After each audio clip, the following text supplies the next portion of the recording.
I am typically not a very superstitious guy, but last year I made a video about the Honda Foreman, how we've had it for over 22 years, and it's been great, problem-free. I might have jinxed it. No, just kidding. I do have an issue with this, but it's nobody's fault but my own.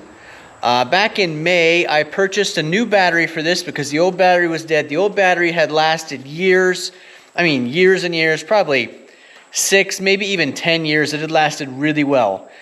But when it went dead, I took the cheap way out. I went to Amazon, picked the cheapest battery in the right size, got that battery here and thought, hey, even if it lasts only 2 years, I could buy like 2 of these for the price of a good battery.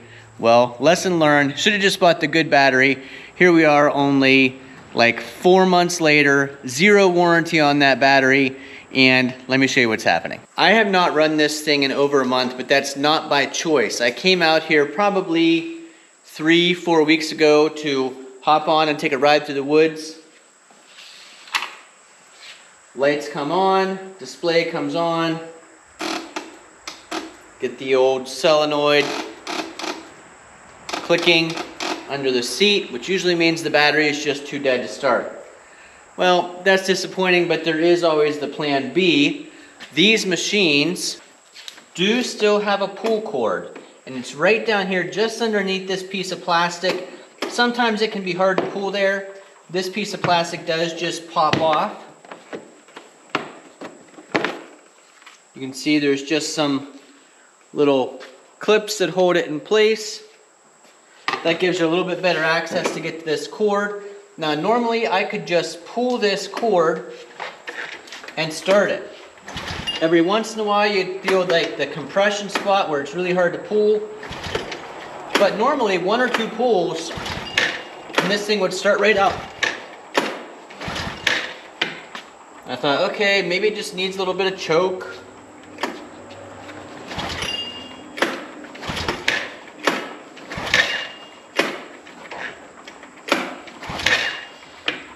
Nothing. So today we're going to walk through the process of replacing the battery in the hopes that that helps us get this thing started. No idea why it won't start with the pull start, hoping there's not something else wrong, but step 1 in diagnosing is figuring out why the battery won't turn it over. I believe it's just because it was a cheap battery. That's my first guess. But I have had problems in the past with mice climbing in here and nibbling at these wires. The first thing we need to do is remove this seat support plate. This is a 10mm nut driver.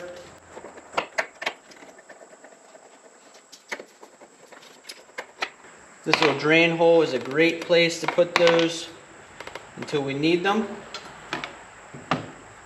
We don't need this little side panel off anymore, so I'm going to go ahead and replace it. There are rubber gaskets where these little pins push back through. Just be gentle, it is old plastic.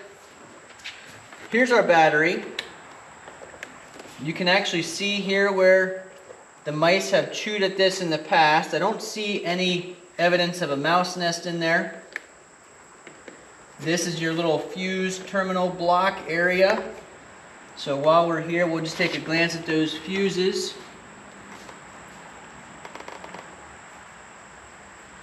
I don't see anything blown there. It tells you inside the cap what those fuses each are. 10 amp one is ignition right here, but that looks fine. Make sure you get that back on tight. It is a kind of a sealed little container. We'll move this little rubber boot, and I believe these are also 10mm.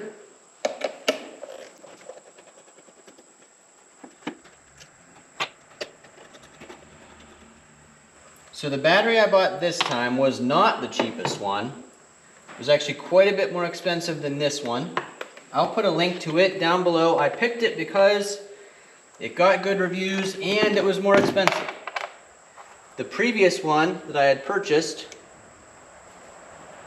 just so you guys know what brand it was, Power Sport And this takes a YTX 14-BS. So here's my new battery, YTX-14. Owner's manual.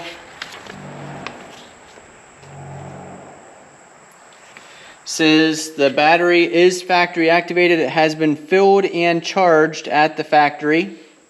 So that's good to know.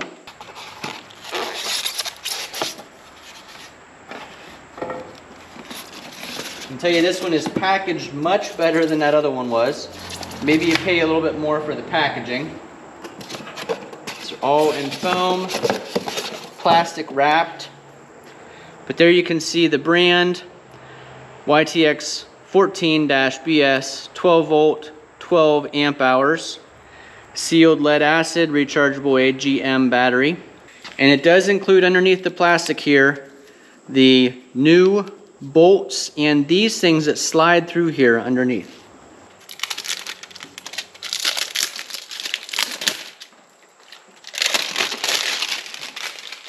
Okay, so this is going to set in there just like that, but just to remind you one more time what it is, here's the battery I went with. Amazon affiliate link down below for this battery. Set it in place there. Here's our pieces that bolt through.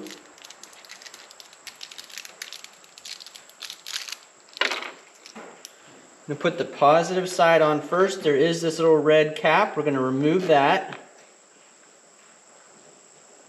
Slide this through here.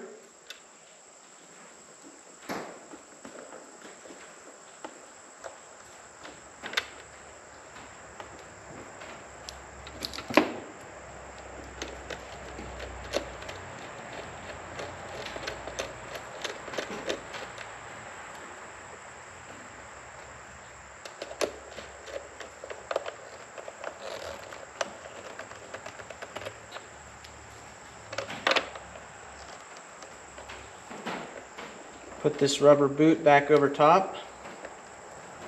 Then we've got our other insert piece and bolt. The insert piece goes through underneath here.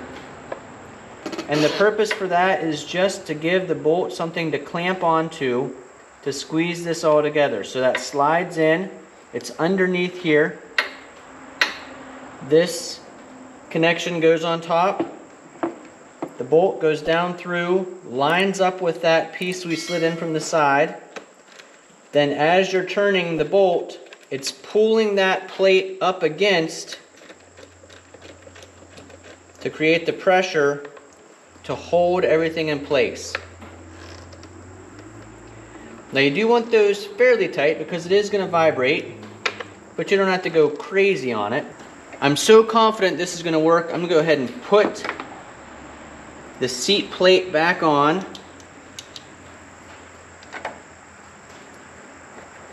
Come into this with a positive attitude that everything's going to work perfectly.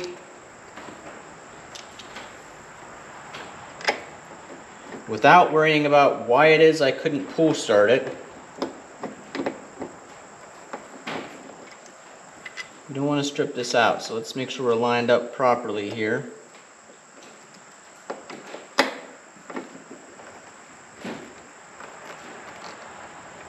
Something does not seem right.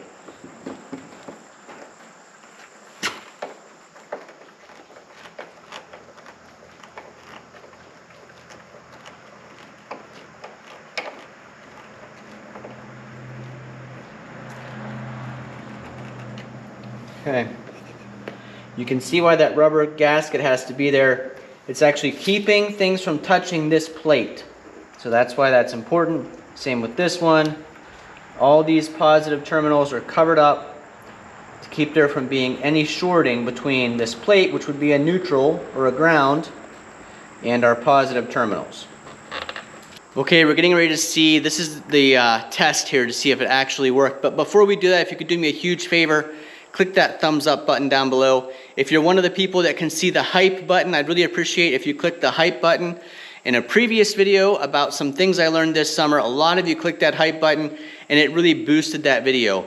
It got far more views than we normally get on our channel. So thank you all so much for trying that hype button. It really does work, and if you do me a favor, click the thumbs up and the hype button for this video. Here's the moment of truth. Will we get just the clicking of the solenoid, or will we get the starter turning over? We're going to give it some choke.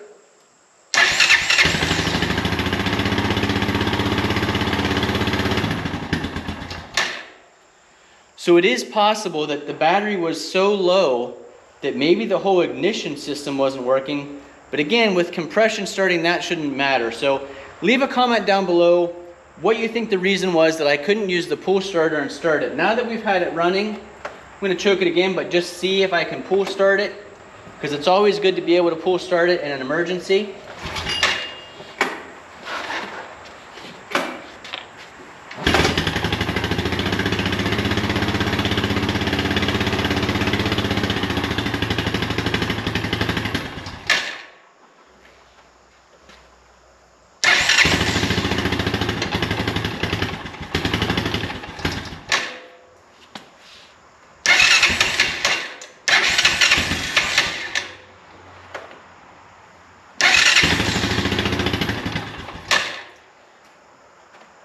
Seems like we're having a trouble here with the choke. It wants choke to start, but then the choke's choking it out. So we'll see if we can get it shut off faster.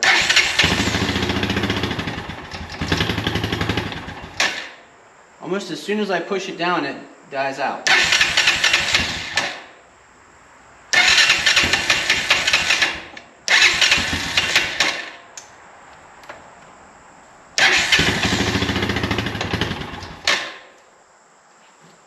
So that's with the choke all the way up. There isn't really a middle ground on these.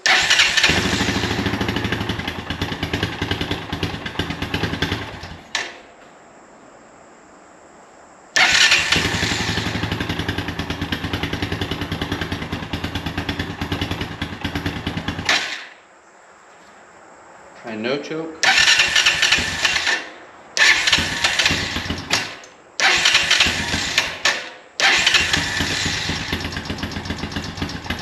Warm up a little bit here, see if that helps.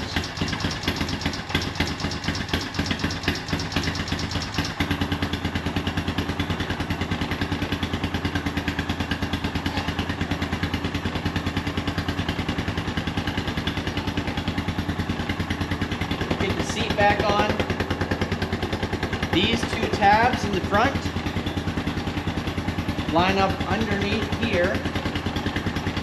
And then the back pegs go in these on that bracket we reinstalled, and then the clip clips over top of the back. So you want to put this in at an angle with the front first. Let those front tabs catch underneath there. You can kind of feel when they catch. And then when you push the back down, it locks in place. So we're locking the front and the back. One more little tip for you here. I typically pull this in and then back it out. Well, I found when the battery was dead and I was trying to start it, this side where the pull string is was up against the pontoon boat and caught some funny bones trying to pull it on that side. So I lifted it up, swiveled it all around, kind of rolled things around in here so that was facing out so I could pull it a little bit more productively. But my tip is make sure this right hand side of the machine is open with access if you're going to need to pull start it, because if you're crushed up against something, makes it a lot more difficult to pull that pull start string. Okay, one last thing I'll show you is how to reset the clock on this, and we're also going to take a look at those hours and miles on this machine. Again, the 2002 Honda Foreman ES electronic shift 4-wheel drive 450cc engine. I'll put a link up above to the video where I talked about owning this machine for 22 years and how amazingly reliable it has been. Now it's on its third battery in 22 plus years. I'm going to turn the key on. There's our display. And you can see the time is flashing. Super easy. Just want to push the hours. This doesn't have an AM and PM. Current time, it's after work, so it's actually 6:08. You can see, let's get back to our trip and odometer. 975 miles. 298.2 hours. I did mention in that previous video about this machine that this display at one point had to be replaced long ago when this thing was basically brand new, but it would have more hours and more miles than that, but not by many. Like less than a year of use, plus 21 years that have been tracked on this. Okay, let's start it back up here. Controls, if you're not aware, this is your choke. We shouldn't need it now because we're warmed up. This is your on-off key. Kill switch, I typically just leave it in the center. Shift up, shift down. Headlights on, so you can see there's our lights on. The nice thing about this machine is how many headlights it has facing forward. High beam and low beam. Reverse activation, you push this button down and pull back while clicking backwards.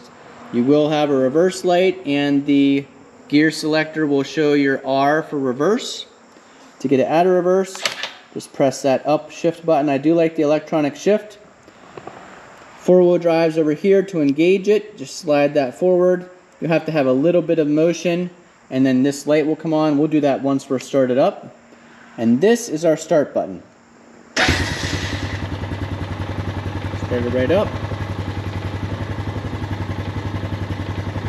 Now I'm going to move the truck so we can go for a ride.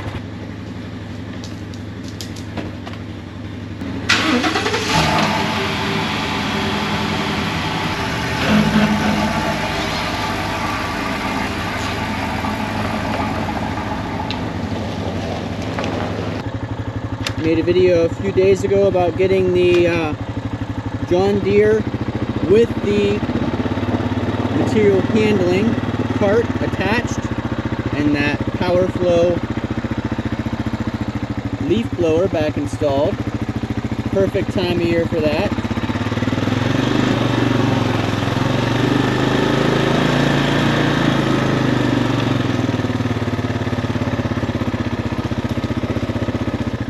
Wood piles are looking good for winter time.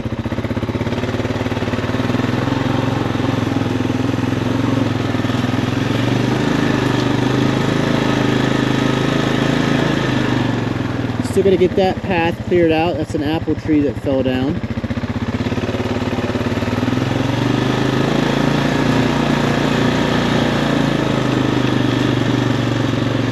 That's my hickory tote. That's all hickory firewood seasoning. Okay, I parked it back here in the building with the pull start cord facing out just in case. There's always that possibility that it wasn't an issue with the battery. Maybe there's a problem with the charging system. So just in case, we'll have this parked so I can pull start it if necessary the next time. Thanks for watching. If you found this video informative and entertaining, please give us a big thumbs up. Leave those comments down below.